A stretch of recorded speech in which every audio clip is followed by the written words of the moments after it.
एक समय की बात है। एक छोटे से गांव में एक गरीब किसान रामलाल रहता था। रामलाल बहुत परिश्रमी और ईमानदार व्यक्ति था, लेकिन उसकी आर्थिक स्थिति अच्छी नहीं थी। उसके पास थोड़ी सी जमीन थी, जिस पर वह खेती करता था। सावन का महीना शुरू हुआ और गांव में शिवजी के मंदिर में हर सोमवार विशेष पूजा का आयोजन होने लगा। रामलाल की पत्नी सीता ने उसे सुझाव दिया कि वह भी सोमवार को व्रत रखे और मंदिर में पूजा करे, ताकि उनकी आर्थिक स्थिति में सुधार हो सके। रामलाल ने पत्नी की बात मानी और सोमवार को व्रत रखने का निश्चय किया। पहले सोमवार को वह सुबह जल्दी उठकर नहा धोकर मंदिर गया और शिवजी की पूजा की। पूजा के बाद उसने मन में यही प्रार्थना की कि उसकी मेहनत का फल मिले और उनके जीवन में सुख समृद्धि आए। सावन के हर सोमवार को रामलाल इसी प्रकार व्रत रखता और शिवजी की पूजा करता रहा। उसके दिल में भक्ति और विश्वास की भावना बढ़ती गई।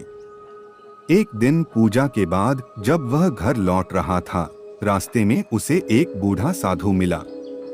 साधु ने रामलाल से कहा, बेटा, तुम बहुत पुण्य कर रहे हो।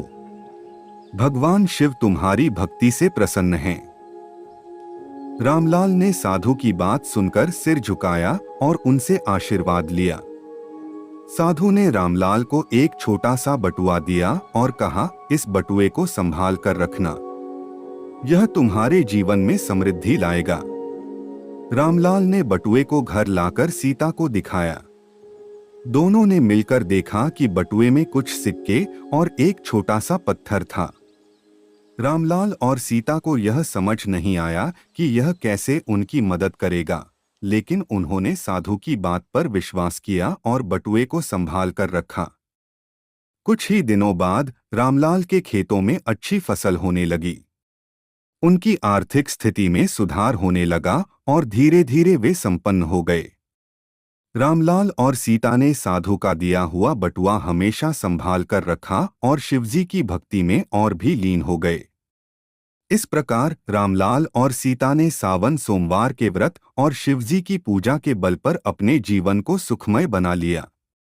यह कहानी हमें सिखाती है कि सच्ची भक्ति और विश्वास से हर मुश्किल का हल निकाला जा सकता है और भगवान की कृपा से जीवन में खुशहाली लाई जा सकती है।